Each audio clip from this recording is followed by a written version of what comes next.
Chers amis, bonjour et Shavua Tov. Aujourd'hui, nous allons continuer, Be'ezrat Hashem, le chapitre 1 du Mesilat Yesharim, sentier de rectitude. Si tu approfondis encore le sujet, dit l'auteur, tu verras que le monde a été créé pour le service de l'homme. Celui-ci a donc une grande responsabilité.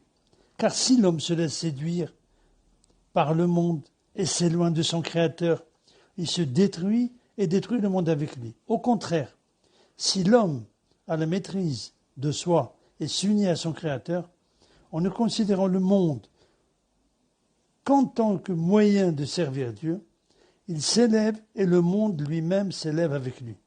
Car toute chose créée s'élève en dignité lorsqu'elle serve l'homme sans défaut et sanctifié dans la sainteté même de Dieu, béni soit-il. C'est ainsi qu'il faut comprendre les paroles de nos sages à propos de la lumière éternelle réservée aux justes. Lorsque Adam, le premier homme, vit la lumière que le Très-Saint avait cachée pour les justes, il se réjouit. Ce qui est écrit dans les Proverbes, la lumière des justes se réjouit, doit être interprété dans ce sens selon Rabbi Moshe Chaim Luzzatto, l'auteur donc du livre. La lumière se réjouit d'être mise au service des justes. La même idée est exprimée dans la Genèse lorsque, en 37, Jacob, mit des pierres sous sa tête.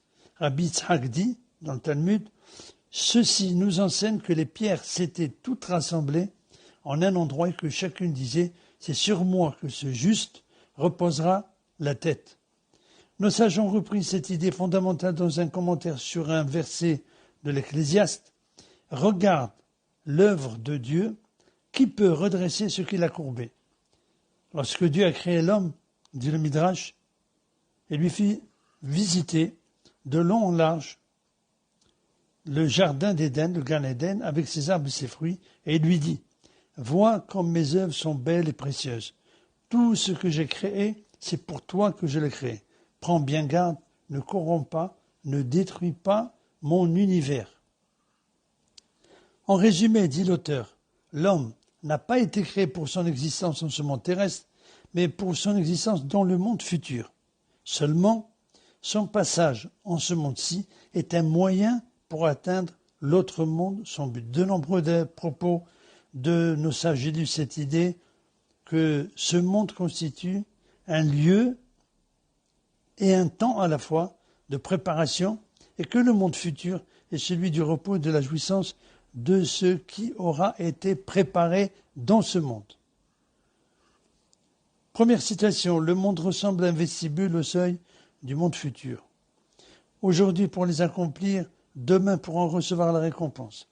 Celui qui a peiné la veille du Shabbat mangera le Shabbat.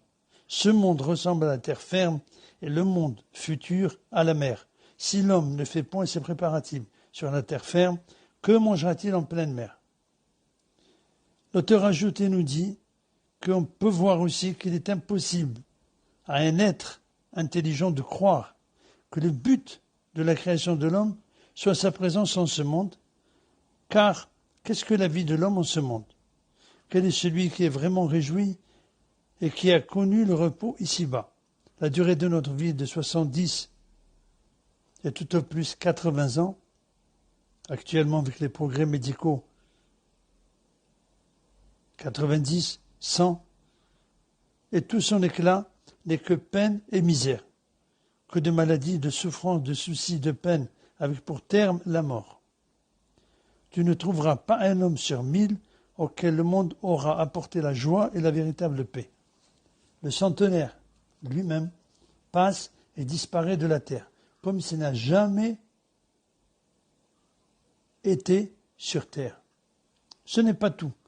Si le but de la création de l'homme était ce monde terrestre, il n'aurait pas été nécessaire d'insuffler à l'homme une âme d'une si éminente dignité, car selon nos sages, l'âme est bien supérieure à celle des anges.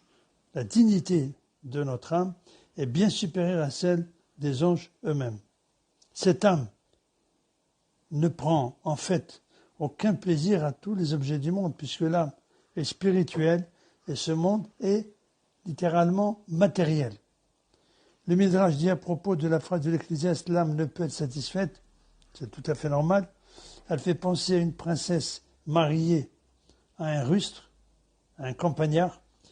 Il aura beau lui apporter tous les trésors du monde, ils seront sans prix à ses yeux, car elle est de sang royal. Ainsi en est-il de l'âme. On peut lui apporter toutes les puissances du monde, elle n'en fera aucun cas, car elle est d'une essence supérieure.